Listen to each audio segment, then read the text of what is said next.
Bonsoir à tous. On attend quelques secondes que les gens puissent se connecter, puissent arriver avant d'introduire et de commencer.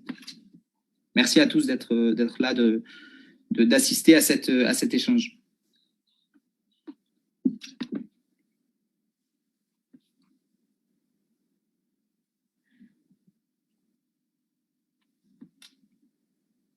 Voilà, on attend une minute et on pourra commencer après.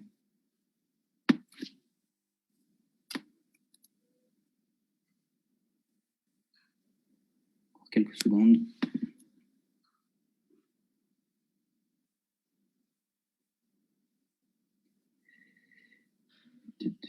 Ok, bon, on va commencer. Bonsoir à tous. Merci à tous d'être parmi nous pour cet échange. Bonsoir Franck Papazian. Bonsoir.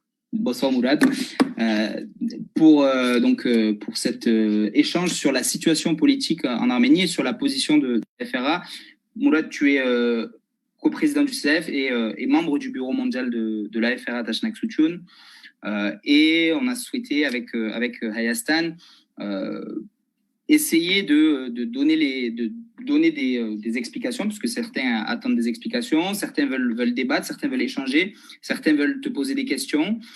Et on a trouvé ça très important de mettre en place cet échange-là pour sortir aussi de ce schéma de terreur 2.0 qui est imposé un petit peu sur les réseaux sociaux depuis quelques jours, qui empêche le débat et qui empêche l'échange et qui favorise la pensée unique. Donc, on est là pour débattre ce soir et pour te poser des questions. Et toutes les personnes qui nous regardent peuvent bien sûr poser des questions. Comme d'habitude, vous connaissez maintenant le fonctionnement de l'Instant Hayastan. Vous avez le droit aussi à la parole. J'essaye de suivre en même temps que j'échange avec Mourad. J'essaye de suivre le live pour prendre toutes vos questions. Voilà. On va commencer par recontextualiser ce débat et cet échange. Qu'est-ce qui s'est passé pour qu'on en arrive à des élections législatives anticipées en Arménie? Il faut savoir donc qu'au mois de mars, Nicole Pachinian avait annoncé démissionner pour convoquer des élections législatives, chose qu'il a faite le 25 avril dernier, il me semble. Et la constitution arménienne prévoit que l'Assemblée nationale a 2 séances pour trouver son successeur. Et si au bout de ces 2 séances-là, ce n'est pas fait, des élections législatives anticipées sont convoquées. Ma première question est la suivante, Mourad. J'aimerais qu'on parle, avant de lancer le sujet de la position de la FRA, du mouvement pour le salut de la patrie, le Hayreniki Pergutian Shajum, qui a vu le jour au lendemain de la guerre. J'aimerais que tu nous en parles rapidement. Bonjour et merci de m'accueillir sur l'Instant Hayastan. Ça me fait plaisir d'être là avec vous. Je voudrais d'abord et avant tout préciser que je ne parle pas en tant que coprésident du CCAF, mais uniquement en tant que membre du Bureau mondial de la FRA. Je vais exprimer des positions extrêmement fortes aujourd'hui qui ne doivent absolument pas impliquer le CCAF. Dans le CCAF, il y a toutes sortes d'associations. Il y a des associations qui soutiennent Nicole Pachinian, et elles ont le droit. Il y a des associations qui ne souhaitent pas que Nicole Pachinian soit de nouveau élue Premier ministre à l'issue des élections, et elles ont le droit. Et il y a des associations qui ne sont pas impliquées dans ce débat difficile, qui est un débat passionnant, mais qui est un débat difficile. Passionnant parce qu'il touche à l'avenir de l'Arménie, difficile parce que c'est un débat qui divise, c'est un débat qui met en avant nos divergences, mais nous devons assumer nos divergences, nous devons les gérer pour qu'elles ne nuisent pas à notre union et à notre unité, qui sont quand même des concepts fondamentaux et prioritaires pour la communauté arménienne de France. Mais comme tu l'as dit, Sacha, le débat est important, il est même essentiel pour l'avenir de l'Arménie, de la diaspora et de la nation arménienne, et personne ne doit nous interdire de débattre et personne ne doit nous interdire d'exprimer des positions. Moi, j'ai beaucoup d'amis qui soutiennent Nicole Pachinian, je discute avec eux, je débat avec eux sereinement, proprement, sans insultes. je peux les convaincre, je peux ne pas les convaincre également, ils peuvent avoir leur position, ça n'empêche pas d'avoir de l'amitié pour eux. Et d'ailleurs, Ala Toranian, avec qui j'ai le plaisir de partager la coprésidence du CCAF, et soutient Nicole Pachinian. Moi, il est aujourd'hui une notoriété publique puisque je suis membre du bureau mondial de la FRA que je ne soutiens pas. Nous avons 90% de convergence avec Ala Toranian, nous avons 10% de divergence, mais les 10% de divergence n'abîmeront jamais les 90% de convergence parce que nous avons également la responsabilité de pérenniser et de renforcer l'union et l'unité des associations qui composent le CCAF et la communauté arménienne de France. Alors, pour cette introduction étant faite et pour revenir à la question que tu m'as posée, Sacha, le Haeveniki Pelgutian Shaju, le mouvement de sauvegarde de la patrie, a été constitué après la guerre, à la fin de la guerre, par 17 associations, partis politiques en Arménie qui ont été, qui se sont opposés à Nicole Pachinian par rapport à la manière dont la guerre a été gérée, dont elle a été pilotée et à la manière dont elle s'est terminée. Donc, c'est un sujet important parce qu'en fait, ça nous a mis en colère. Et nous avons été très en colère pour plein de raisons. D'abord, premièrement, cette guerre aurait dû être évitée. Pourquoi a-t-elle eu lieu? Elle a eu lieu parce que lorsque Nicole Pachinian est arrivé au pouvoir, et il est arrivé au pouvoir porté par un mouvement populaire extraordinaire, un mouvement populaire démocratique extraordinaire. On a vu des dizaines de milliers, peut-être des centaines de milliers de personnes dans les rues en Arménie qui ont soutenu Nicole Pachinian, qui l'ont porté au pouvoir d'abord par la rue, puis ensuite, quelques mois après, par les élections. Et donc, il était légitimement élu à une écrasante majorité des électeurs en Arménie. Le problème qui s'est posé en fait immédiatement lorsque Nicole Pachinian est arrivé au pouvoir, c'est ça aussi, c'est une notoriété publique, tout le monde le sait, c'est qu'il a été porté au pouvoir par des forces anti-russes, par des forces qui ont voulu, comme ça s'est passé dans pas mal de pays, les révolutions de couleur avaient pour objectif de porter des pouvoirs au pouvoir des forces anti-russes. Lorsque l'on sait que c'est la Russie qui protège la frontière entre l'Arménie et la Turquie, et lorsque l'on sait que c'est la Russie qui régule la paix ou la guerre dans le Haut-Karabakh, ça nous a paru être une position de Nicole Pachinian extrêmement dangereuse, extrêmement délicate, et on a tout de suite été inquiété par rapport à la relation avec la Russie. Donc, cette guerre aurait pu être évitée si la relation avec la Russie avait été la même qu'au cours des pouvoirs précédents, sur lesquels on a pas mal de choses à dire, et on y reviendra probablement au cours de cette émission, et je parlerai en toute transparence, sans langue de bois, parce que j'ai mon point de vue aussi que je voudrais livrer à tous les participants de ce live. Donc voilà, donc premièrement, on a abîmé la relation avec la Russie, qui est un allié stratégique de l'Arménie et où l'Arménie a confié sa relation stratégique, sa protection avec la Russie. Deuxième élément de colère, cette guerre n'a pas été livrée en réalité. Nicole Pachinian n'a pas ou a très peu envoyé l'armée de métier à la guerre. L'armée de métier qui avait les moyens, on a 60 000 soldats en Arménie, on a des moyens militaires aussi, on a des moyens d'attaque aérienne, on a des moyens d'attaque anti-aérien, et en fait, n'ont été envoyés sur le terrain quasiment, pas que, mais quasiment que de jeunes conscrits qui venaient d'arriver au service militaire et pour la plupart n'étaient absolument pas formés et absolument pas prêts à livrer cette guerre-là, parce qu'en face de nous, nous avions l'Azerbaïdjan, nous avions le soutien de la Turquie à l'Azerbaïdjan, ainsi que des milliers de djihadistes qui, eux, sont aguerris. Et premièrement. Deuxièmement, l'armement n'a pas été utilisé comme il aurait dû être utilisé. Troisièmement, Nicole Pachinian a tenu à piloter la guerre.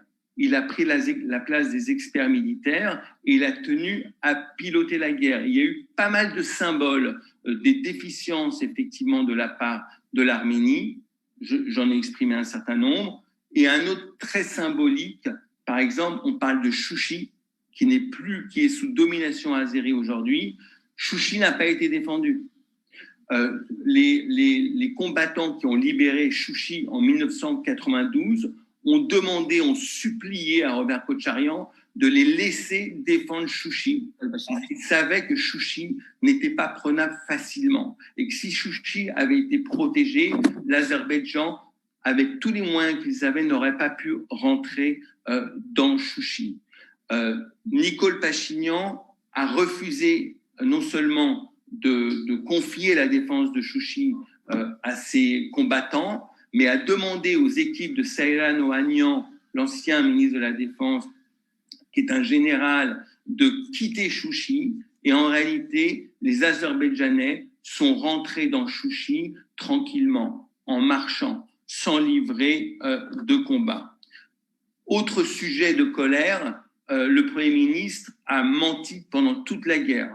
Pendant toute la guerre, il a refusé de communiquer avec les forces politiques du pays, il a refusé de communiquer avec le président de la République, il a refusé de communiquer avec les forces parlementaires et extra-parlementaires. Il a menti sur l'évolution de la guerre. À un moment donné, tout le monde pensait que l'Arménie prenait le dessus, que les forces arméniennes étaient suffisamment armées, préparées sur le terrain pour repousser les forces de l'Azerbaïdjan.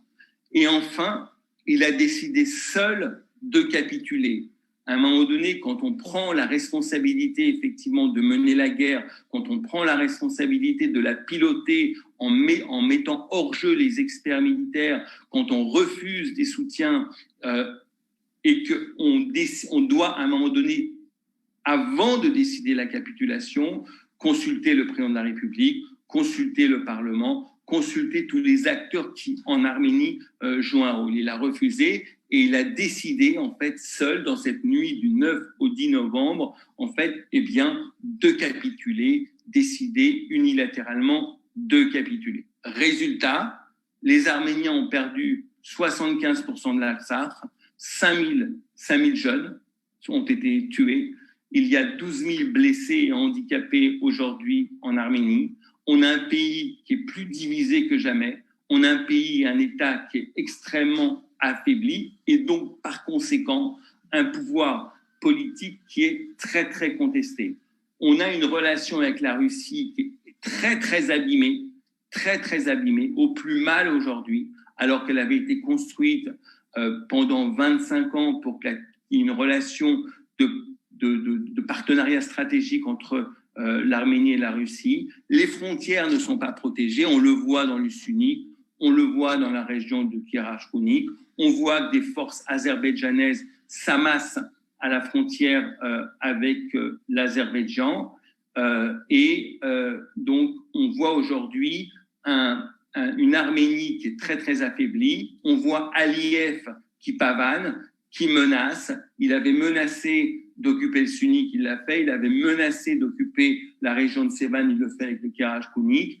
Il a même menacé d'aller jusqu'à Yerevan. Ce sera peut-être plus difficile, mais prenons les menaces d'Aliyev plus au sérieux. Et donc, c'est dans ce contexte-là qu'a été créé le Hayreniki Pelgoutian Shajum, le mouvement de sauvegarde de la patrie, qui a organisé l'opposition dans la rue, qui a organisé des manifestations, qui a organisé des opérations de désobéissance civile pour demander la démission de Nicole Pachinian.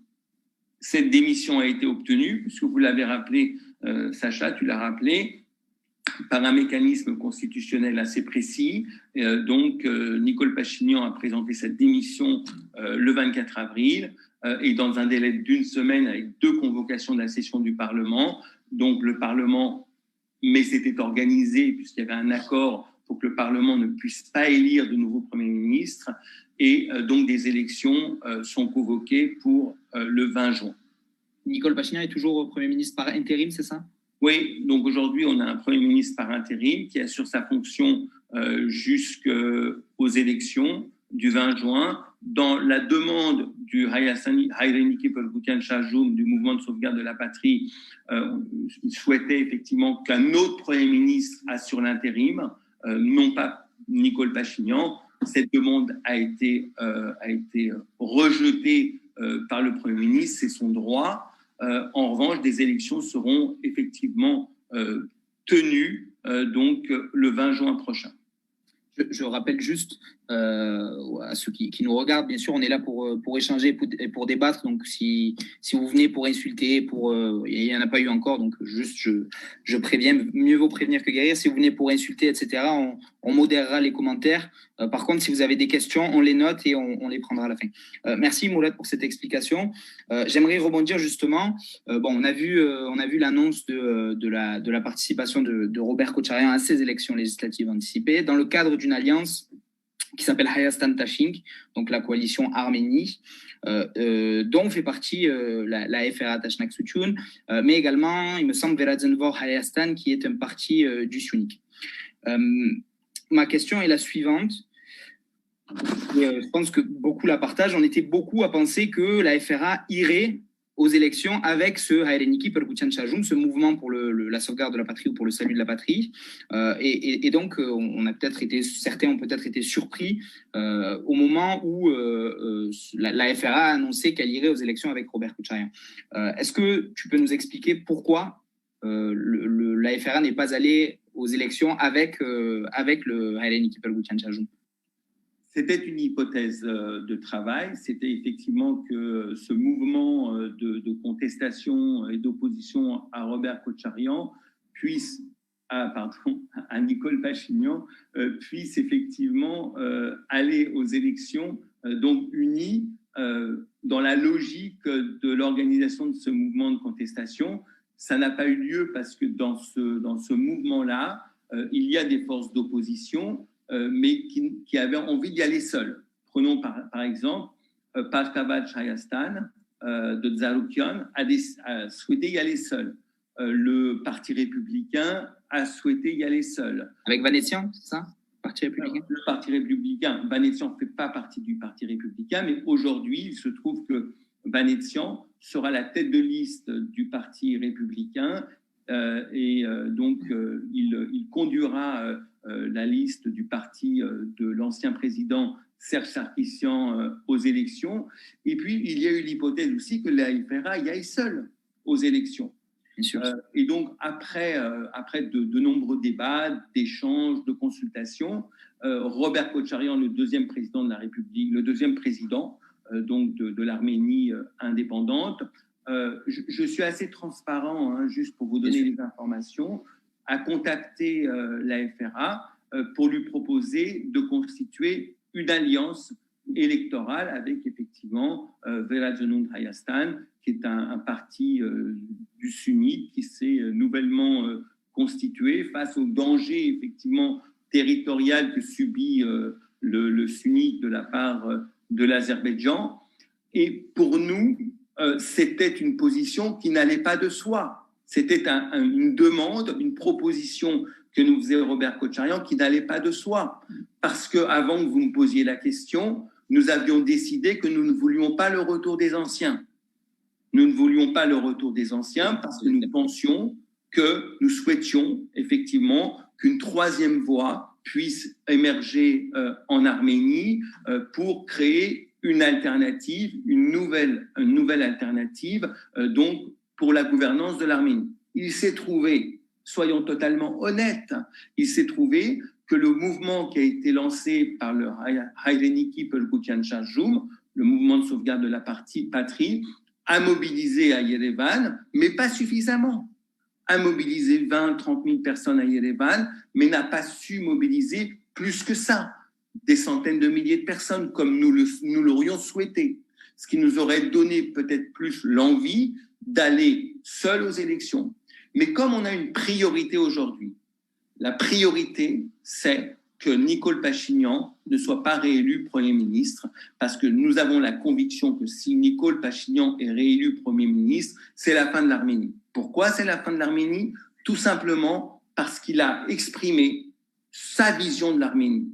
Lui, son ministre de l'économie, un certain nombre de ses très très proches ont considéré que l'Arménie devait dans l'avenir créer un partenariat avec la Turquie et l'Azerbaïdjan, normaliser les relations, ouvrir les frontières, créer des relations commerciales et économiques avec la Turquie et l'Azerbaïdjan. Et ça a été le point qui nous a fait prendre conscience qu'il était absolument nécessaire de créer une alliance forte, puissante, expérimentée et qui avait la sympathie de la Russie. Parce qu'il faut rebâtir la relation avec la Russie qui, soyons clairs, est le seul acteur dans la région qui peut aider l'Arménie à se reconstruire et à se protéger. On a quand même à l'ouest la Turquie, à l'est l'Azerbaïdjan, au nord la Géorgie qui a une alliance avec la Turquie et l'Azerbaïdjan, et au sud l'Iran qui est soumis à un embargo international. Donc la position géopolitique de l'Arménie doit nous appeler tous à prendre conscience qu'on ne peut pas se passer d'une relation stratégique forte avec la Russie. C'est justement là, lorsque Nicole Pachinian, le ministre de l'économie et tous les proches de Nicole Pachinian ont exprimé la nécessité de créer cette relation avec l'Azerbaïdjan et l'Arménie, nous nous sommes dit, OK, très bien, dans les années qui viennent, si Nicole Pachinian reste Premier ministre, eh bien, les entreprises turques et azerbaïdjanaises pourront s'installer en Arménie, elles pourront mettre la main sur une partie de l'économie de l'Arménie, elles pourront employer les Arméniens d'Arménie qui travailleront pour des entreprises turques et azerbaïdjanaises, pour le capital turc et azerbaïdjanais, ce qui signifie, lorsqu'on sait que c'est l'économie qui prend le pas sur le politique, c'est plus notre Arménie. C'est plus notre Arménie. C'est une Arménie, ça sera un pays dans lequel, effectivement, il y aura des Arméniens qui travailleront pour les États qui veulent notre destruction. Et ne soyons pas naïfs, la Turquie et l'Azerbaïdjan ne veulent pas la paix avec l'Arménie. Ne veulent pas la paix avec l'Arménie. Ils veulent mettre la main sur l'Arménie. On connaît les ambitions panturquistes d'Erdogan, justement, mais peut-être qu'il y en a peut-être qu'il y a des Arméniens à travers le monde qui souhaitent que justement le capital arménien, les frontières soient ouvertes. Mais c'est là que la FRA, elle intervient fermement. Il faut, et si je peux rajouter à ce que tu as dit, Mourad, on le voit encore cette semaine avec ce qui se passe dans le Sunni, que on a l'impression que nos frontières, elles sont pas protégées. On a l'impression que les Azéris, Aliyev, Erdogan, les Turcs peuvent rentrer sur le territoire quand ils ont envie de rentrer sur le territoire. Est-ce que là, d'ailleurs, la Russie ne devrait pas intervenir dans la mesure où il y a une violation de l'intégrité territoriale de l'Arménie? Est-ce que la Russie n'a pas un accord avec l'Arménie pour intervenir dans un cas comme ça? Si, bien sûr, il y a un accord qui est écrit, mais comme je l'ai dit tout à l'heure, les relations sont abîmées. Les relations sont abîmées entre l'Arménie et la Russie depuis 3 ans. Et donc, la Russie, par son non-intervention dans la guerre du Haut-Karabakh, a puni l'Arménie pour 100 ans. Quand on a 5000 morts, 12 000 blessés handicapés, lorsqu'on a eu des dizaines de milliers d'Artsakhi qui ont dû aller en Arménie, tous ne sont pas retournés en Artsakh. Il y en a encore en Arménie, tous ne sont pas retournés tout simplement parce qu'ils n'ont plus de maisons. Les maisons ont été bombardées, les immeubles ont été bombardés, et donc ce n'est pas très simple aujourd'hui, la situation n'est pas très simple aujourd'hui. Et donc pour en revenir aux raisons qui nous ont fait changer d'avis, en réalité, c'est lorsqu'on a pris conscience du projet de Nicole Pachinian pour l'Arménie des prochaines années. On a discuté avec Robert Kotcharian, on n'a pas accepté tout de suite sa proposition, on a échangé pendant des semaines et des semaines, on a discuté, on a mis nos conditions pour qu'on crée un projet pour l'Arménie qui soit un projet qui permette à l'Arménie de se développer, qui permettent à l'Arménie et à sa population d'avoir un nouveau niveau de vie, une stratégie économique qui soit fondée sur le développement de l'emploi et de l'entrepreneuriat, une politique de justice de justice sociale, de lutte contre la pauvreté. On tient la plume du programme électoral. C'est une de nos conditions avec Robert Kotcharian. Parce qu'on sait effectivement les défauts, les problèmes qu'ont posé la gouvernance de Robert Kotcharian. On veut une Arménie sans corruption. Notre Arménie, nous, celle qu'on veut, c'est une Arménie sans corruption. On veut un système judiciaire qui soit juste. On veut le renforcement de l'armée. Il faut réarmer l'Arménie. Il faut qu'elle puisse assurer sa sécurité. L'Arménie ne doit pas être otage non plus de la Russie. Elle doit avoir de très bonnes relations de complicité avec la Russie. La Russie doit comprendre que l'Arménie est un allié, mais on doit réarmer l'Arménie. L'Arménie doit avoir une armée qui puisse effectivement assurer la sécurité de ses frontières et de sa population. Aujourd'hui, comme vous l'avez dit, Sacha, comme tu l'as dit, sa population n'est pas protégée. Elle n'est pas protégée. Il faut attirer les investisseurs, il faut les encourager. Et pour cela, il faudra mener une politique rassurante qui passe nécessairement par la restauration des relations avec la Russie. On rebâtit l'Arménie, on la reconstruit, on recapitalise le pays et on met en place une stratégie de développement pour les 50 prochaines années, pas pour les 5 prochaines années, pour les 50 prochaines années. Parce qu'on souhaite également que les Arméniens d'Arménie ne quittent pas le pays. Lorsque les Arméniens d'Arménie émigrent, quittent le pays, ils ne font pas avec plaisir. Ils quittent leur terre, ils quittent leur terre la terre de leur enfance, ils quittent leur famille, ils quittent leurs amis, ils quittent leur repère pour aller à l'aventure. Et donc, si on ne veut pas que les Arméniens d'Arménie émigrent, il faut leur proposer des conditions d'avenir qui soient des conditions d'avenir dignes pour l'éducation de leurs enfants, pour l'avenir qu'on doit réserver à leurs enfants. Mais l'avenir qu'on doit réserver à leurs enfants, ce n'est pas un avenir sous domination turque et azérie. C'est-à-dire qu'on ne doit pas aujourd'hui accepter que les Turcs et les Azéris viennent s'installer économiquement en Arménie. C'est ça qu'on va proposer à nos enfants. C'est ça que nos enfants vont nous dire. Vous n'avez pas été capable d'assurer la protection, la gestion d'État, le développement. Alors voilà pourquoi on a changé d'avis. Voilà pourquoi on a fini par accepter, après de longues semaines de discussions et des conditions précises que nous avons mis, de créer cette alliance Hayastan Tashing, alliance Arménie, avec Robert Kotcharian et le parti du sunnique pour créer une opposition forte, une alternative forte qui puisse effectivement démocratiquement arriver au pouvoir au cours des élections du 20 juin prochain. Et comment tu ou la FRA explique justement cette bipolarisation du débat politique en Arménie avec ces deux blocs apparents, donc le IMKL avec Pachinian et la coalition Tashing Hayastan avec Robert Kotcharian, la FRA et le parti du sunnique. Comment est-ce que ça se fait qu'il n'y ait pas la place pour une troisième voie qui puisse émerger entre les deux, parce qu'il y en a beaucoup qui le demandent, je lis les commentaires, j'ai lu aussi des commentaires sur les réseaux sociaux, et les gens ne comprennent pas qu'ils n'aient le choix, ils n'ont pas le choix réellement qu'entre ces deux-là, puisqu'ils iront voter pour le parti pour lequel ils voudront voter à ces élections-là, mais comment se fait qu'une force ne soit pas capable aujourd'hui de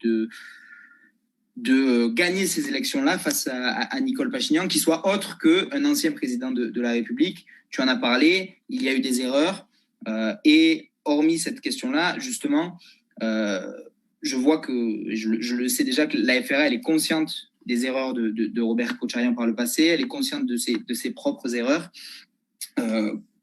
Et après, qu'est-ce qui va être mis en place? Tu nous dis que c'est la FRA qui aura la plume du programme politique. Qu'est-ce qui va être mis en place justement? Tu en as parlé, j'allais y venir aussi, à l'émigration, la probable émigration des Arméniens qui risquent de partir après l'ouverture des frontières quand le contexte sanitaire le permettra. Comment est-ce qu'on fait ça concrètement pour éviter cette émigration qui est prévisible? Alors, il y a deux questions en fait. Il y a première question, j'évite aucune question, même si les réponses ne me font pas plaisir. Pourquoi finalement on n'a pas réussi à créer une troisième voie? Tout simplement parce que l'Arménie est un pays à genoux, est un pays qui sort d'une guerre difficile, et qu'on avait peu de temps en fait pour construire une alternative qui soit une alternative différente. Donc, premièrement. Deuxièmement, il faut construire une alternative qui saura rebâtir la relation avec la Russie. J'insiste sur ce point-là parce qu'il est capital. On doit retisser les relations avec la Russie et les relations avec la Russie doivent être tissées par un partenaire qui a la confiance de la Russie. Il se trouve, c'est notoriété publique, c'est un secret pour personne, que Robert Kocharyan a la confiance de la Russie, a la confiance de Poutine, a d'excellentes relations avec Poutine. Et donc, aujourd'hui, les conditions ne sont pas réunies pour créer une troisième voie différente. En revanche, les conditions sont réunies, puisque c'est lui qui est venu chercher la FRA, pour qu'ensemble, nous puissions construire un projet pour l'Arménie qui soit un projet d'une Arménie forte, d'une Arménie développée économiquement, d'une Arménie juste socialement, d'une Arménie qui lutte contre la pauvreté, d'une Arménie qui protège sa population non seulement des attaques de la Turquie et de l'Azerbaïdjan, mais qui protège sa population économiquement aussi, puisque le principal sujet du peuple, de la population d'Arménie, c'est le quotidien, c'est les fins de mois. On doit avoir un système hospitalier qui soit à la portée de tous, même des classes les plus défavorisées. On doit avoir un système éducatif qui ne soit pas un système éducatif corrompu et qui favorise une classe de la population par rapport à une autre. On doit créer les conditions pour que les jeunes d'Arménie, la jeunesse d'Arménie puisse faire ses études en Arménie en créant des partenariats avec les universités internationales pour qu'effectivement on puisse continuer à hausser le niveau de l'éducation et de l'enseignement supérieur en Arménie. C'est tout ça qui donnera confiance à la population, et la population, c'est à ces conditions-là que la population pourra éviter de quitter le pays et aura confiance effectivement dans la nouvelle gouvernance de l'Arménie. Je rappelle aussi, je lis les commentaires toujours en même temps, je rappelle qu'on est là pour débattre, que chacun a le droit d'avoir son avis. Ceux qui sont pour Pachinian ont le droit d'être pour Pachinian, ceux qui sont pour l'alliance de la FRA ont le droit d'être pour l'alliance de la FRA. On a le droit d'échanger, de débattre dans le calme et dans le respect, et c'est tout l'objectif de cet échange avec Mourad Papazian. D'ailleurs, merci encore une fois d'être avec nous pour nous expliquer tout ça. J'ai lu tout à l'heure un commentaire qui disait que quand tu parlais des protocoles, quand tu parlais de l'ouverture des frontières potentielles et de l'économie arménienne à la Turquie et à l'Azerbaïdjan, j'ai lu un commentaire qui disait Serge aussi voulait faire ça. Je sais que tu notamment et la FRA s'est opposée violemment et oui, Serge aussi voulait faire ça, et nous nous sommes violemment opposés, effectivement, à ce moment-là, au gouvernement arménien. Nous avons organisé la résistance en diaspora et en Arménie contre cette normalisation des relations entre l'Arménie et la Turquie, qui aurait effectivement conduit à un moment donné non seulement à l'ouverture de la frontière, sachant que la frontière, ce n'est pas l'Arménie qui l'a fermée. Hein. Le blocus, l'Arménie subit un blocus de la part de la Turquie et de l'Azerbaïdjan pour tenter de l'étouffer économiquement. Et ça depuis très très longtemps, depuis le début des années 90. Donc nous nous sommes opposés selon la même argumentation que celle que je viens de développer. C'est-à-dire que si la Turquie et l'Azerbaïdjan installent leur économie en Arménie, installent leurs entreprises en Arménie, leurs infrastructures, c'est fini de l'Arménie. Ça n'est fini de l'Arménie, c'est fini des Arméniens en général. Ça ne sera pas l'Arménie dont nous rêvons tous, dont nous sommes tous fiers aujourd'hui. Ça sera une Arménie qui sera sous domination turque et azérie. Ça sera en fait la continuation du génocide de 1915. En 1915, on a voulu exterminer et faire disparaître le peuple arménien de la planète. Eh bien là, c'est une autre manière de faire disparaître l'entité arménienne, la particularité, la singularité arménienne, en mettant la main sur ce pays, en mettant la main sur ce peuple-là. Et comme vous l'avez bien souligné, je suis bien placé pour en témoigner, nous nous sommes vigoureusement et violemment opposés à Serge Sarkissian à l'époque. En 2009, c'est en octobre 2009, nous avons eu l'occasion de nous expliquer à de nombreuses reprises, y compris avec lui, et nous avons réussi à le faire évoluer avec lui, puisque le Serge Sarkissian de 2015 n'était pas le Serge Sarkissian de 2009. Et donc, nous avons aussi la conviction qu'on peut faire évoluer les forces politiques en Arménie ou à l'extérieur, non seulement par l'expression de nos arguments, mais également par les actions que nous menons et par la pression démocratique que nous avons su exprimer à ce moment-là, et une pression pan-arménienne, c'est important. Et justement, quel regard toi tu as là et quelle réponse tu as à nous apporter sur ces remarques, ces questions qui arrivent souvent depuis qu'on a appris que la FRA se présenterait dans une alliance avec Robert Kotcharian. La question qui est de dire, ou la remarque qui est de dire, vous êtes avec les anciens, vous faites tout pour avoir des sièges, vous étiez avec Serge pour avoir des sièges. Déjà, je tiens à dire que moi, je veux absolument pas rentrer dans cette dichotomie ancien et nouveau, ce qui quand même empêche le débat.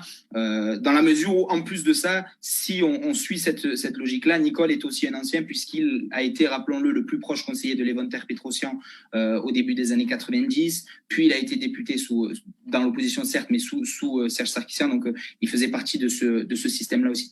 Mais la question est la suivante. Je me suis un peu égaré, pardon. Qu'est-ce qu'on répond, qu'est-ce qu'on peut répondre, qu'est-ce que vous répondez à ces gens, qu'est-ce que tu réponds, pardon, à ces gens qui accusent la FRA en fait d'avoir pour seul objectif de gagner des sièges au Parlement ou de s'enrichir? Bon, d'abord, on a été pendant 10 ans dans les gouvernements de Robert Kotcharian. Des gouvernements dans lesquels on n'était pas à l'aise, mais on a accepté d'y être pour qu'on puisse apporter notre particularité et qu'il puisse y avoir dans ces gouvernements-là une voie un peu différente. La stratégie qu'on avait adoptée à l'époque, c'était de dire on veut faire changer le système de l'intérieur. Donc, en faisant changer le système de l'intérieur, c'est en créant les conditions pour que l'AFRA puisse faire partie de ces gouvernements. L'AFRA n'a jamais demandé à faire partie de ces gouvernements.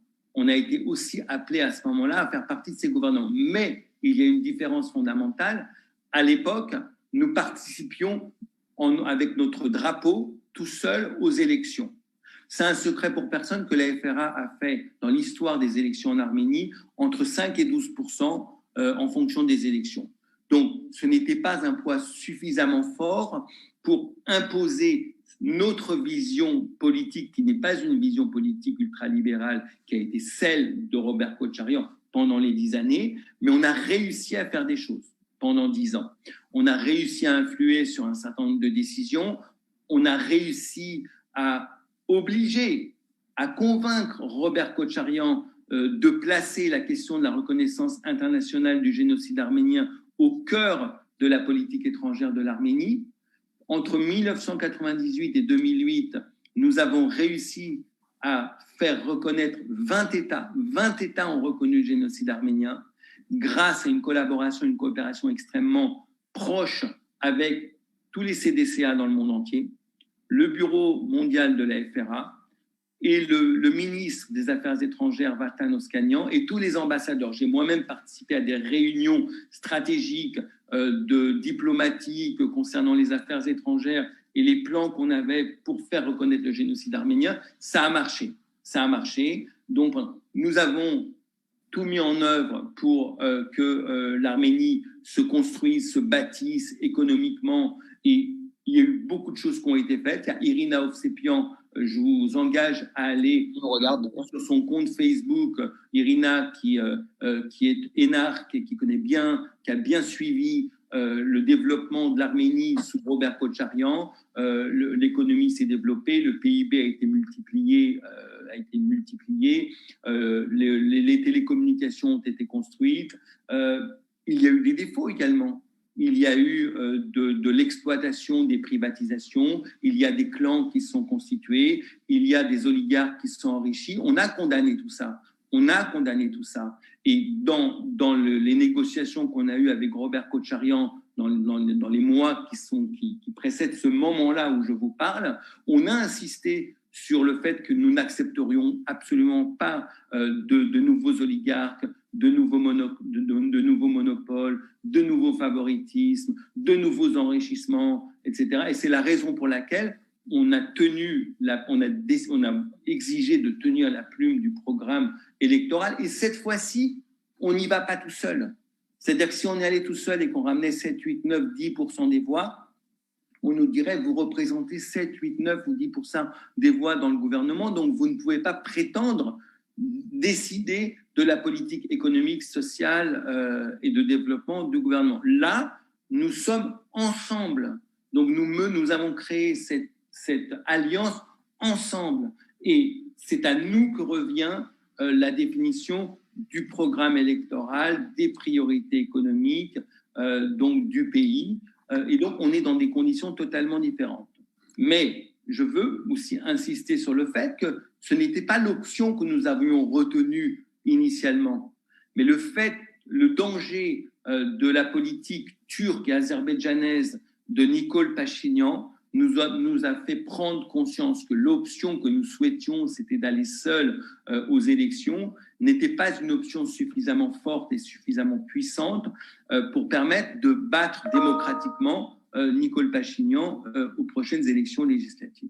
Et je rappelle aussi que la FRA base ses décisions quand même sur les propositions et sur les prises de parole de ses membres et non pas sur les directives d'un unique dirigeant.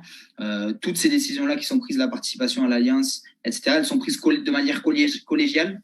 Mais je vais même te dire plus, Sacha, tu le sais très bien, en réalité, il y a eu de longs débats dans la FRA. Il y a eu des pour, il y a eu des contre, etc. Je ne vous dirai pas, moi, quelle était ma préférence. Mais il y a eu des pour, il y a eu des contre. Il y a eu un débat qui s'est instauré pendant des semaines.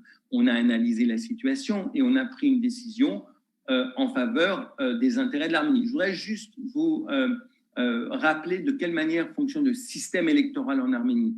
Donc là, on est, depuis 2017, dans un système parlementaire.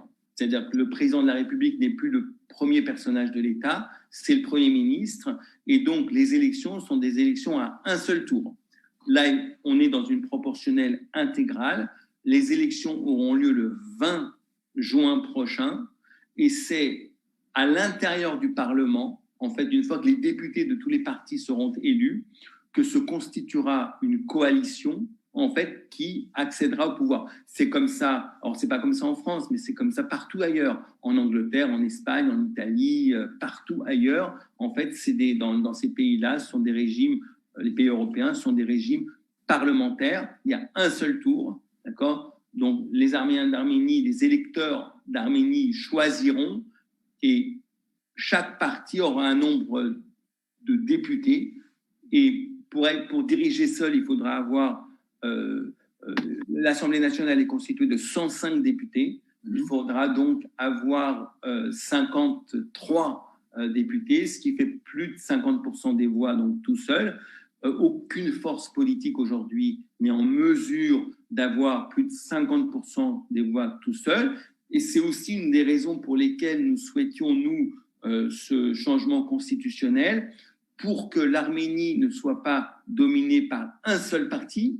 Elle a été dominée pendant 20 ans par le Parti républicain. Donc, nous souhaitions, ce qu'on appelle les anciens, et que nous souhaitions justement que l'Arménie soit gouvernée par une coalition de plusieurs partis, ce qui assure une diversité dans la gouvernance de l'Arménie et ce qui nous paraît être, dans le cas de l'Arménie, plus fort démocratiquement. Tu me mâches le travail, merci. Tu as fait la transition parfaite. Je vois des questions qui arrivent, qui nous demandent et si Nikol est réélu. Écoutez, c'est la démocratie. Si Nikol est élu, il mettra en place son programme. Son programme, c'est l'ouverture avec la Turquie et l'Azerbaïdjan. Son programme, c'est de faire venir en Arménie les entreprises turques et azerbaïdjanaises. Ça a une logique, hein. Sa logique, c'est de développer économiquement le pays et qu'on a des voisins et qu'avec ces voisins, il faut faire la paix et qu'avec ces voisins, on doit, pour faire la paix, avoir des relations économiques. Il y a une logique, c'est sa logique. Mais cette logique-là n'est pas la nôtre. Parce que cette logique-là nous conduit à constater que l'Arménie sera entre les mains de nos ennemis. Alors ça, nous, évidemment, ce n'est pas notre vision des choses. Mais ça a été la vision longtemps de Levon Ter-Petrosyan, par exemple. Et Nikol Pachinian est un est le produit, en fait, de l'Yvonne Ter-Petrosian, même si aujourd'hui, il y a des dissensions. On a appris aujourd'hui que l'Yvonne Ter-Petrosian conduirait une liste aux élections législatives, etc. Est-ce qu'après, il s'entendra avec Nicole? Peut-être, c'est possible, tout est possible en politique. Et donc, si Nicole Pachinian est élu, si le peuple d'Arménie choisit de réélire Nicole Pachinian, c'est la fin de l'Arménie. Voilà, c'est la fin de l'Arménie et la Turquie et l'Azerbaïdjan auront finalement définitivement gagné. Ils mettront la main sur l'Arménie. C'est vraiment pas ce qu'on souhaite. C'est vraiment pas ce qu'on souhaite. Avant de te poser les questions des auditeurs, tu as parlé du premier tour. Moi, dans ce que j'appelle le deuxième tour, c'est lorsque les députés voteront pour un Premier ministre dans l'Assemblée nationale une fois qu'ils seront élus. Donc, dans ce deuxième tour, entre guillemets, est-ce qu'on connaît déjà les grandes lignes des partis qui soutiendront Nicole en cas d'élection dans l'hémicycle, dans l'Assemblée nationale? Est-ce qu'on connaît ceux qui soutiendront la coalition Hayastan Tashink dans les grandes lignes ou pas encore? C'est encore tôt pour le dire, puisque les listes sont en train de se constituer. Il y a des partis, je vous ai dit, par exemple, l'Yvonne Ter-Petrosian a annoncé aujourd'hui, il y a eu un congrès de son parti, il a annoncé aujourd'hui qu'il se présenterait, qu'il conduirait lui-même la liste aux élections législatives. Aujourd'hui, au moment où on se parle, on ne voit pas de force politique qui soutiendrait, qui pourrait faire une coalition avec Nicole Pachinian, mais tout est possible. La campagne, l'émergence de nouvelles forces. Sachez juste que pour pouvoir accéder au Parlement, un parti doit pouvoir faire au moins 5% des voix et une coalition au moins 7% des voix. Il me semblait que ça avait baissé, non? C'était pas 4 et 6? Ça n'a pas baissé finalement. Finalement, il était question que ça baisse à 4 et 6%, mais finalement, c'est resté à 5 et 7%. Je vais prendre... Merci déjà, Moulad, pour cet échange. Je pense que c'était nécessaire. Moi-même, j'en avais besoin et je sais que beaucoup d'entre nous avaient besoin d'entendre ces réponses-là et peut-être d'autres n'en avaient pas besoin, mais ont écouté et donc c'est toujours bénéfique d'échanger et de discuter encore une fois. On m'a comment on dit, posé les questions en privé, donc on me les a envoyées en privé pour me faciliter le travail. Je vous remercie. Je voudrais savoir pourquoi on nous fait croire qu'on a juste le choix entre la peste et le choléra. Donc ça, je pense que tu y as répondu. Je ne sais pas si tu veux y ajouter quelque chose, peut-être. Je sais pas. Écoutez, je comprends, mais vraiment les réticences de ceux qui ont peut-être subi d'ailleurs, qui ont peut-être quitté l'Arménie au moment du pouvoir de Robert Kotcharyan. Mais ce que je voudrais dire, c'est que 1998, au moment de sa première élection, et 2002, au moment de sa deuxième élection, c'est pas 2021. Les choses ont beaucoup évolué en Arménie, les choses ont beaucoup évolué dans le monde, et surtout, on met en place un partenariat avec des conditions extrêmement fortes qui doivent permettre à l'Arménie de se rebâtir. Elle sort d'une guerre extrêmement coûteuse, une guerre qui a été terrible pour l'Arménie, pour le peuple arménien. On a quand même perdu, à l'échelle de l'Arménie, c'est beaucoup, 5000 jeunes. Il y a toute une génération qui est aujourd'hui, qui disparaît, qui est choquée.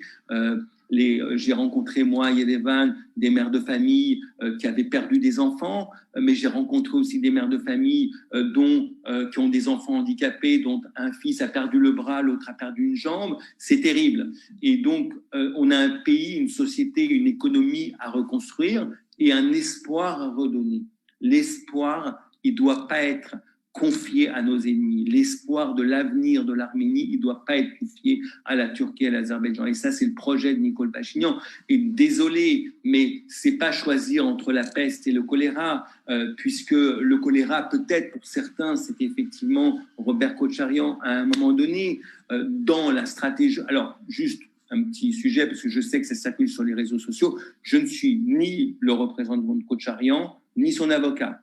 Il a des représentants et il a des avocats. Il se trouve aussi en France. Mais je ne suis pas... Moi, je suis juste le représentant du Tashnak Soutioun, du bureau du Tashnak Soutioun en France.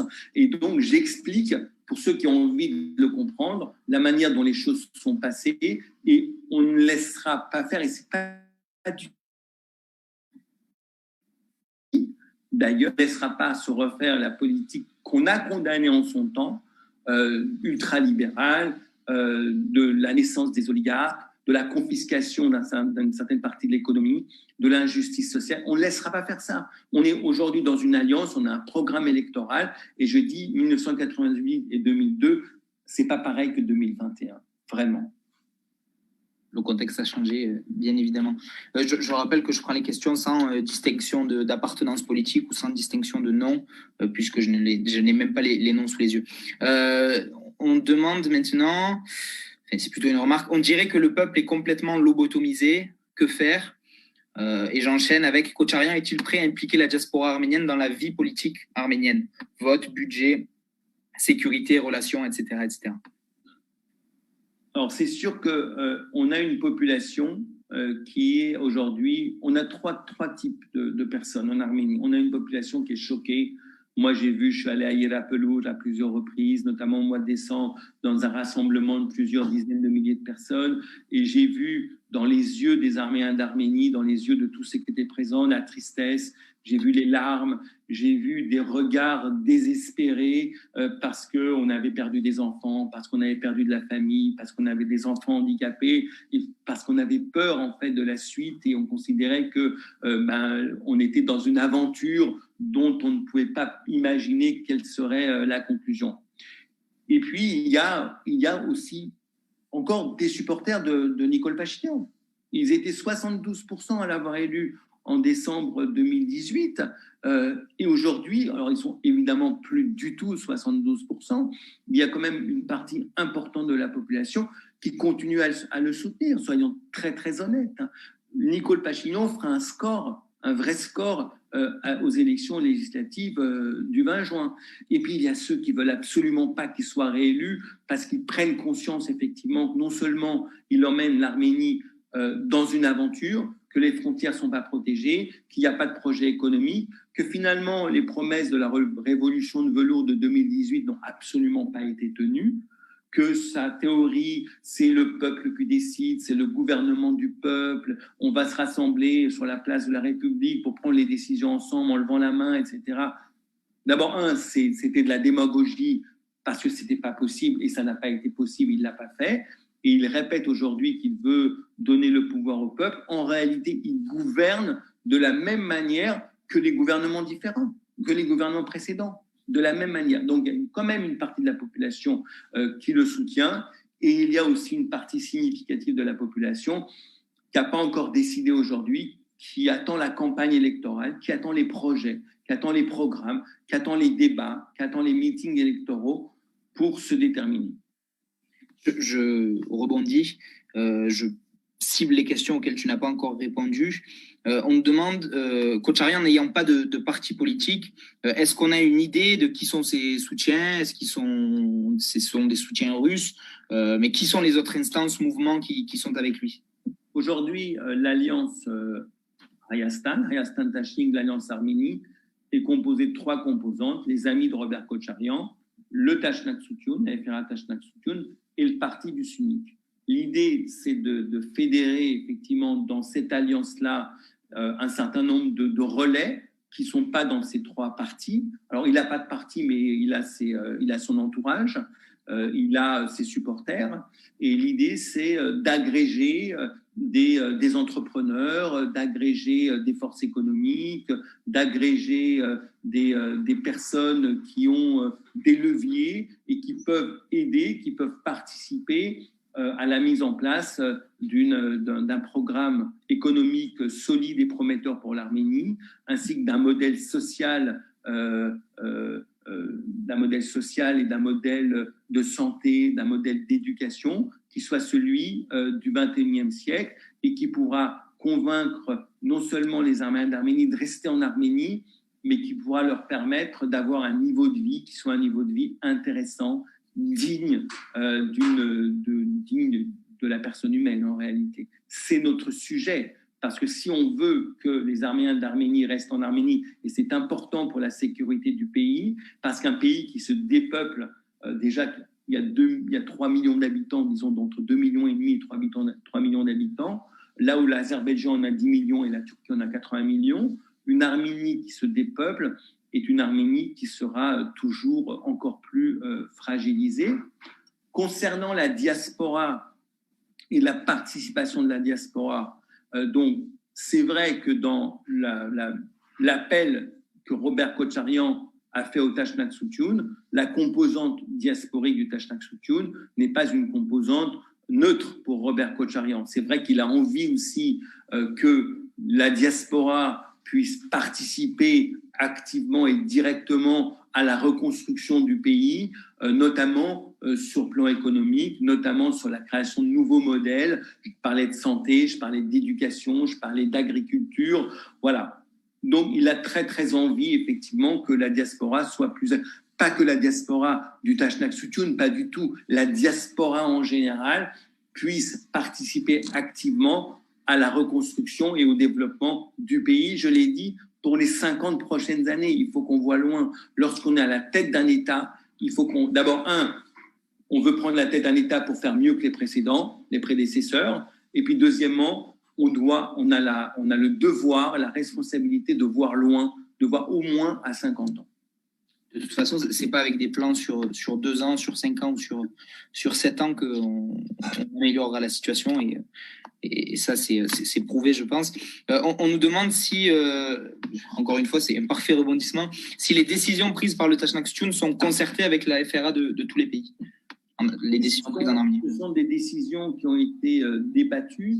Nous avons, la FRA est une structure mondiale présente dans 35 pays et avec un bureau mondial dont j'ai le privilège de faire partie de ce bureau mondial de 13 personnes. Donc, les rangs ont été, les membres, les instances de la FRA dans ces pays ont été consultés.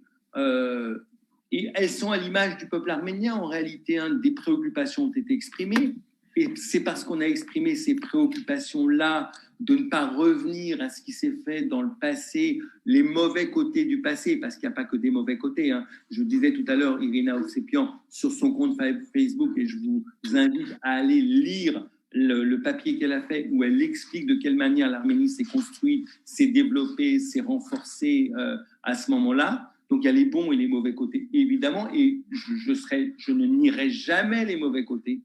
Même si je souhaite aussi mettre en avant les bons côtés, je ne nierai jamais les mauvais côtés, d'accord ? Et donc, en prenant tout ça en considération, nous sommes arrivés collectivement et collégialement à la conclusion que dans le contexte actuel, d'accord, pour éviter que l'Arménie aille vers la Turquie et l'Azerbaïdjan, il était nécessaire de mettre en place une alliance forte et d'accepter la proposition de Robert Kotcharian en y mettant de nombreuses conditions. Et elles sont très nombreuses. Et je peux vous dire, je reviens de 8 jours en Arménie où on a eu l'occasion de parler que de ça.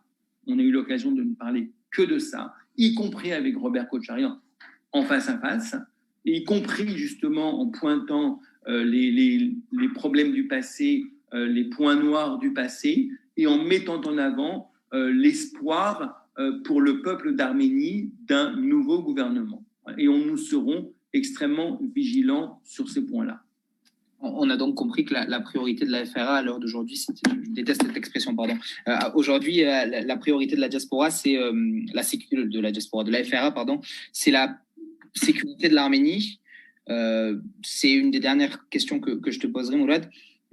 Comment on évite d'ici les élections ce qui est en train de se passer dans le Syunik?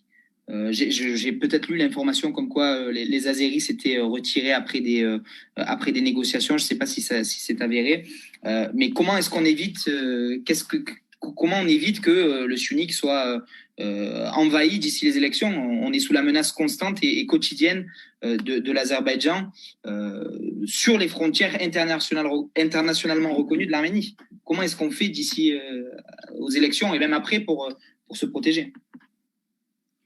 Écoutez, d'abord, il nous faut, alors d'ici le 20 juin, il faut être très très vigilant. Les Azerbaïdjanais ne se sont pas encore retirés ni du Syunik ni de Kerach-Kounik, pas du tout. Il y a des négociations qui ont eu lieu, des informations ont été exprimées selon lesquelles un accord aurait été trouvé et qu'à partir de demain, l'Azerbaïdjan allait quitter le territoire de la République d'Arménie. Je l'espère de tout mon cœur. Je l'espère de tout mon cœur. Ce ne sont pas des informations qui sont confirmées pour le moment par des voies officielles, mais je l'espère de tout mon cœur. Il faut absolument que l'armée se déploie aux frontières.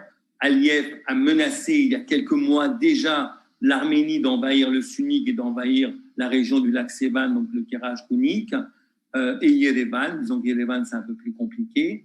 Mais donc, il faut déployer l'armée aux frontières. Il faut que l'Arménie puisse se faire respecter de l'Azerbaïdjan, mais également de son partenaire russe. Parce que si la Russie voit effectivement que l'Arménie est un État complètement otage et qu'elle n'assume pas sa responsabilité, ça ne lui donne pas envie en fait, de continuer à protéger l'Arménie non plus. Aujourd'hui, la Russie a le choix entre une Arménie qui s'est opposée à elle pendant 3 ans, où Nicole Pachinian a passé sa vie à défier Vladimir Poutine, et un Azerbaïdjan qui lui propose de participer à la création d'un marché économique avec la Turquie, avec les républiques turcophones d'Asie centrale, qui permettrait d'enrichir la Russie et de créer un empire qui concurrencerait les États-Unis ou l'Union européenne. Donc, ayons un peu de dignité, assumons-nous. Quand on gouverne un pays, on doit avoir la force d'en assurer sa sécurité et la sécurité de sa population.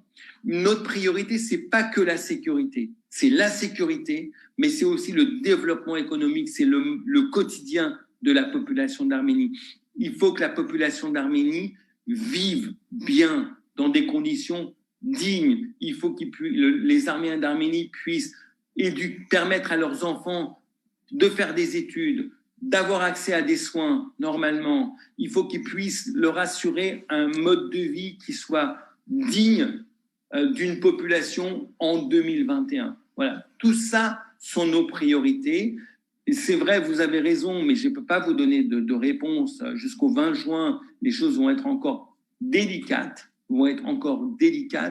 et en espérant que le 20 juin arrive très vite, et en espérant effectivement que Nicole Pachinian ne gagnera pas ces élections-là. Je veux juste revenir, Sacha, à un point que tu as souligné tout à l'heure en début d'émission. Et si on arrive à la conclusion, je voudrais conclure. J'allais revenir dessus aussi, mais vas-y. Donc, on est dans un débat démocratique. On n'est pas tous du même avis. D'accord. Et on a le droit de pas tous être du même avis.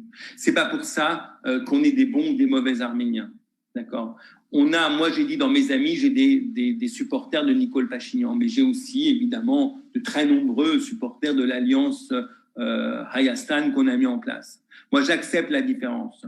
Je co-préside le CCF avec Aratoranian, qui lui est favorable à Nicole Pachinian. Eh bien, nous avons des discussions, mais ça ne met jamais en danger le CCF, l'unité des associations du CCF. Et d'ailleurs, je l'ai précisé en début d'émission que je ne parle pas au nom du CCF aujourd'hui, et je ne parle pas non plus, quand je suis en Arménie, au nom de la diaspora, comme certains veulent le faire croire. Voilà, je sais que la diaspora, sur cette question-là, est divisée, je le sais, et c'est normal, et c'est sain. Et donc, jamais je ne me permettrai de parler au nom de la diaspora, jamais je ne me permettrai de parler au nom du CCAF, parce que dans le CCAF, il y a une diversité qu'il faut respecter. Et quand je disais tout à l'heure avec Aratoranian, nous avons 10% de divergence et 90% de convergence, et jamais les 10% ne mettront à mal les 90%. Voilà ce que je voulais dire. Et justement, moi, je voulais faire une remarque sur ça. On voit beaucoup d'attaques contre toi, Mourad, en ce moment sur les réseaux sociaux. Moi, c'est un peu mon domaine d'étude, donc la communication, les réseaux sociaux, j'y suis beaucoup. Je vois beaucoup d'attaques venant de la part, souvent, c'est toujours les mêmes pages, les mêmes groupes. Les gens te reprochent, ces gens-là te reprochent d'avoir ta position qui est celle que tu viens de détailler pendant 1 heure. Alors que tu es coprésident du CCF, mais sans remettre en question l'avis de M. Touranian. Je ne vois pas d'attaque envers M. Touranian qui a son propre avis à lui, qui est différent du tien. Et ce n'est pas du tout ça que je voulais dire, mais c'est surtout pour souligner l'instrumentalisation de ces personnes-là qui, rappelons-le, elles sont quand même à l'origine d'un mouvement qui travaille main dans la main avec Zaleh Sinanian, qui est le haut commissaire à la diaspora. Et donc, ces mouvements-là, ils sont quand même un petit peu instrumentalisés pour... je ne sais pas pourquoi, enfin, je m'en doute, pour décrédibiliser ta parole à toi et pour décrédibiliser la parole du Tashnak Suchun et de toutes les personnes qui sont peut-être contre Pachinian ces temps-ci. D'abord, moi, mais vraiment tant mieux qu'il n'y ait pas d'attaque contre Aratoranian. Bien sûr. Tant mieux. Et d'ailleurs, je suis très fier que nos supporters, nos militants, nos sympathisants n'attaquent pas Aratoranian parce qu'il a une position favorable à Nicole Pachinian. J'en suis très fier parce que ça veut dire que ceux qui sont dans le Tashnak Suchun ou qui sont des sympathisants du Tashnak Suchun ou qui ont compris la position du Tashnak Suchun ne sont pas des éléments qui remettent en cause l'expression démocratique. Et j'en suis très, très fier. Je suis très content qu'il n'y ait aucune attaque contre Aratoranian parce qu'il est soutien de Nicole Pachinian. En ce qui concerne les attaques dont je suis victime, moi, tu sais, Sacha, je milite depuis 40 ans. J'ai 56 ans. Depuis 16 ans, je milite activement pour la cause arménienne, mais très, très activement. Et d'ailleurs, la communauté arménienne de France en est témoin. J'ai un engagement qui est pour la défense de la cause arménienne. Je suis menacé par la Turquie et je suis menacé dans ma sécurité par l'Azerbaïdjan. L'ambassadeur d'Azerbaïdjan n'arrête pas de mettre mon nom dans des communiqués, etc. Donc ça, pour moi, je dirais que c'est mon combat. C'est notre combat, collectivement, à tous. Mais ce qui est dommageable, mais c'est encore leur droit, mais je pense que ça les discrédite plus qu'autre chose, puisque ceux qui vont sur ces sites, ceux qui lisent la presse, qui regardent, suivent l'information, ne peuvent pas accepter qu'une personne qui est engagée pour la défense de la cause arménienne soit insultée, soit discréditée de cette manière. Et en fait, je me demande si derrière ces personnes-là, que je connais très très bien, il n'y a pas des forces ennemies. Je me demande pour qui elles travaillent. Je me demande la page à laquelle tu fais référence et le gars qui dirige cette page à laquelle tu fais référence, je me demande pour qui ils travaillent. Très sincèrement, quand je vois la violence, effectivement, des propos, des images, des remarques, etc., je me dis, mais ça, c'est digne des Turcs, c'est digne de la Turquie, c'est digne des Azerbaïdjanais, parce qu'en fait, on essaye d'affaiblir une frange très active de la communauté arménienne et de la diaspora arménienne et du peuple arménien, qui lutte pour la cause arménienne et qui lutte avec efficacité pour la cause arménienne. Mais c'est pas grave, je suis habitué, c'est pas grave, je sais gérer ça intérieurement. Mais ça me fait de la peine aussi pour toutes les militantes et tous les militants et tous ceux qui, tous les jours, s'investissent pour la cause arménienne, jeunes ou moins jeunes, qui m'appellent tout le temps pour... moi, je dis que c'est les sons, effectivement, je pense que ça les discrédite totalement. Et je conclus par dire que nous aussi, on a débattu au sein de nos rangs. Je pense que je peux le dire fièrement que on a débattu. L'échange qu'on a eu là, on l'a déjà eu, on l'aura encore. Et on continue de prendre les avis de tout le monde, ceux qui sont pour Pachinian, ceux qui sont pour, je dirais, les Sasnadzerer, ceux qui sont pour Gagik Zaloukian. Et le but vraiment de cet échange-là, encore une fois, et on continuera, nous, à Ayastan et nous, le Nord à le faire, c'est de prendre l'avis de tout le monde, d'échanger, de débattre et de faire en sorte qu'il n'y ait pas de débordement, qu'il n'y ait pas de violence, qu'il n'y ait pas de guerre entre nous, parce que c'est la dernière chose dont on ait besoin aujourd'hui et dans le contexte actuel, qu'on se fasse la guerre entre nous. Et donc, je pense que cet échange-là, il était essentiel. Je te remercie, Mourad, au nom de l'équipe Ayastan, au nom du Nord Selund. Merci beaucoup. Merci à vous, merci à vous. Continuez à rester mobilisés, continuez le combat. C'est pas fini, on a de longues années de combat devant nous, en diaspora, en Arménie. Et en tout cas, merci de m'avoir accueilli dans cet instant à Ayastan. Merci beaucoup. Merci à vous tous qui nous avez regardé.